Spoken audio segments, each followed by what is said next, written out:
Hello, Happy New Year. I wanted to just make a little video here about,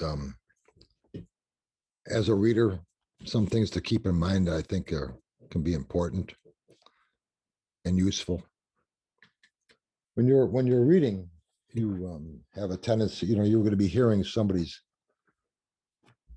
painting a picture about what's going on with their situation, and they're telling it to you, and you're the only one. That's the only person that's going to be able to give you any information about this situation. So they're telling you the way they're seeing it. And I think it's important to keep in mind an open mind on those types of things, because lots of times things are not really as they appear to the client, which is why you're there, to show them another side. And it's nice to be able to turn something and look at it from a different angle, because lots of times what we're seeing isn't really what it is. And most of the time it is, but not so. It's good to keep that in mind, that maybe things aren't really what they are appearing to be here.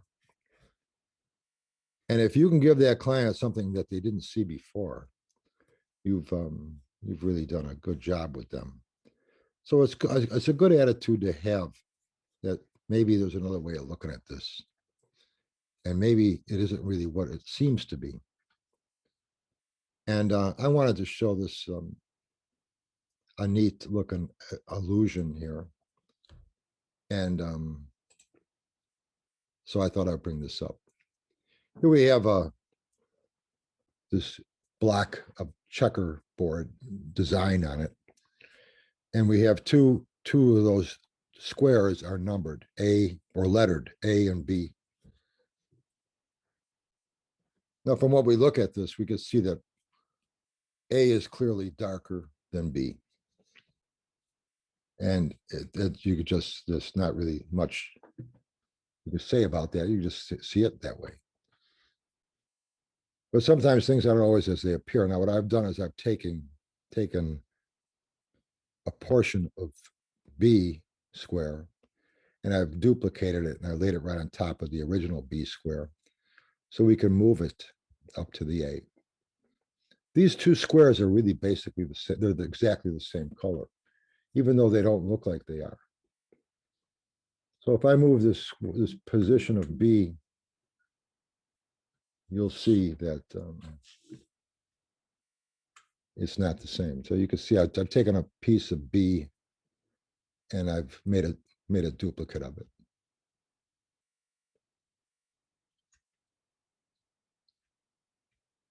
And as I bring it up closer to A, you see that they really are the same.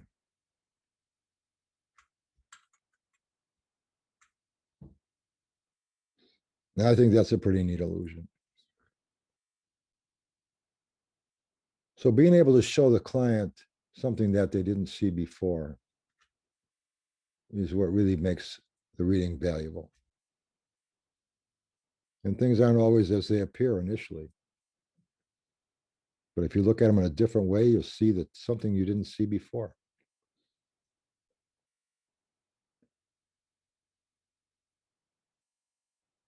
And that puts a lot of value on your reading. Plus, it's fun to look at that.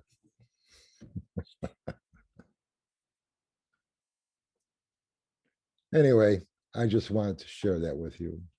And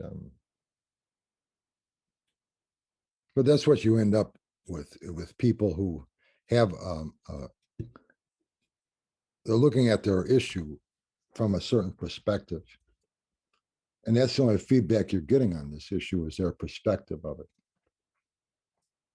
And obviously there must be a snag for them, or difficulty, otherwise they wouldn't be getting a reading. And really the trick to finding advice for them usually will be looking at it from a different angle.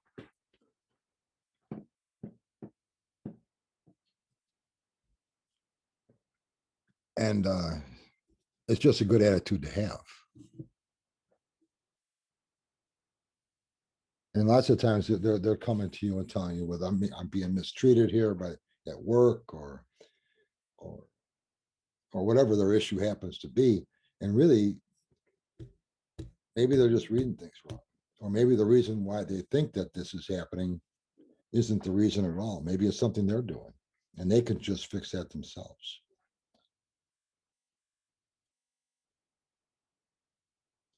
That's where you come in. Just show them what they need to do. So having an attitude that things aren't always as they appear is a good attitude to have when you're dealing with clients, because lots of times they are different than what they are telling you.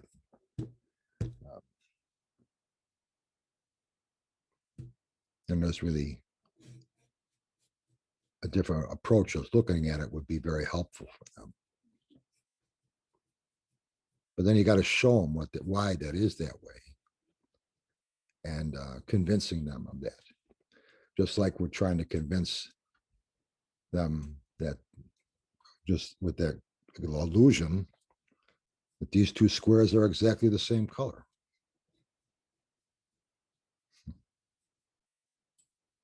I thought I'd talk a little bit about conceptual blending too, and I found some more information about it that I had in my file here, and it was developed. The theory conceptual blending was developed by two people called Giles Fonaker and Mark Turner in 1993, and it became an official psychological term at that point. And conceptual blending refers to a set of cognitive operations for combining or blending words, images, and ideas in a network of mental spaces to create meaning. Words, images, and ideas, combining them. And creativity is all about, I'm reading my notes here. Creativity is all about combining and recombining different ideas. That's what it's all about. And it's used in science, medicine, the arts, and everyday living. It's used a lot. You could take courses on this. You take two remotely different things and force a connection between them.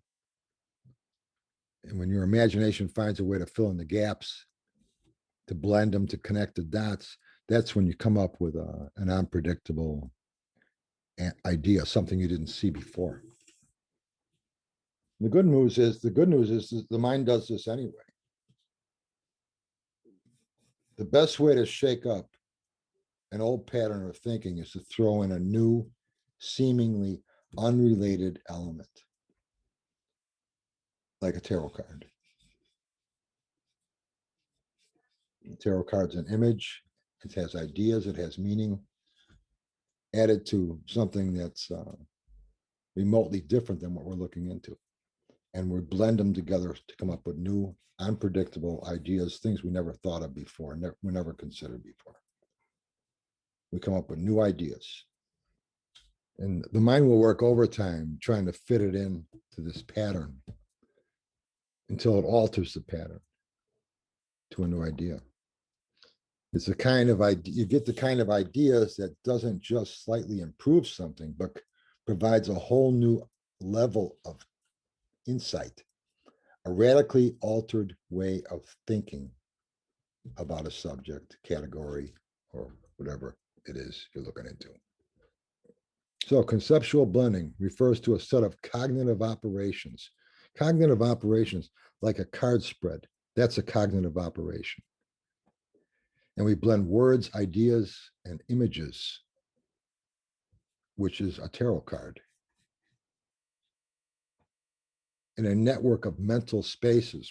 Again, the card spread, to create meaning. Creativity is all about combining and recombining different ideas.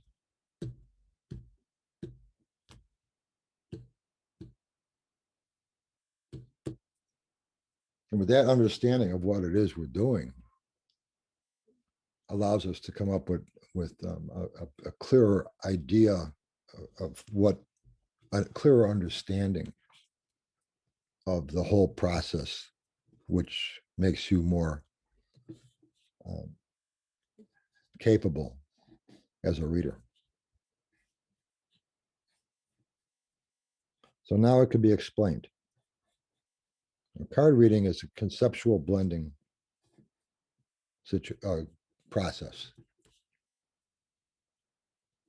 It's an intentional application of thinking to create new ideas based on the way the mind naturally works anyway. We've just fine-tuned it now into an actual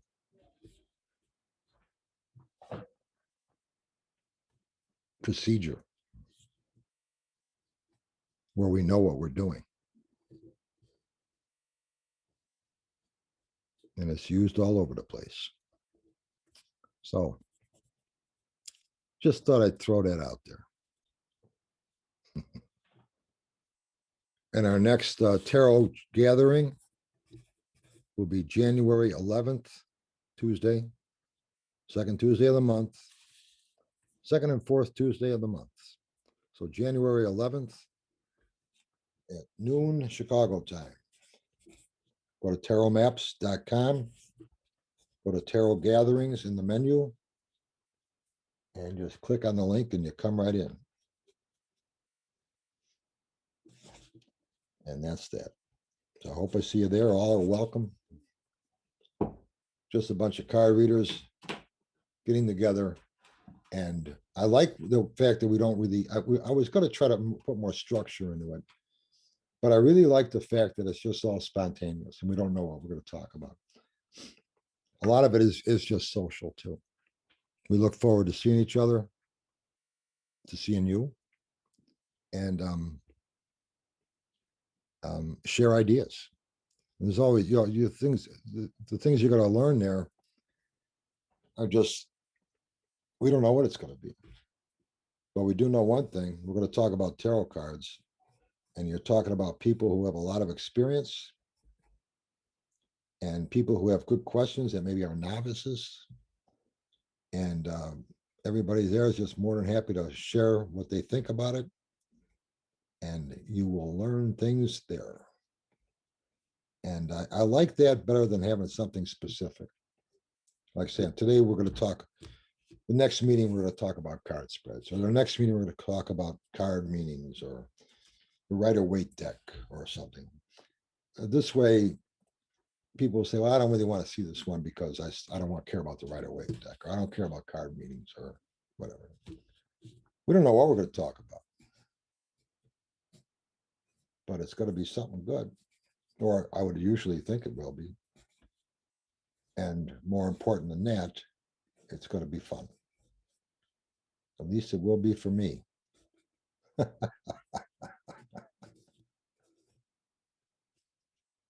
Anyway, just some thoughts I had on the tarot here I thought I'd share.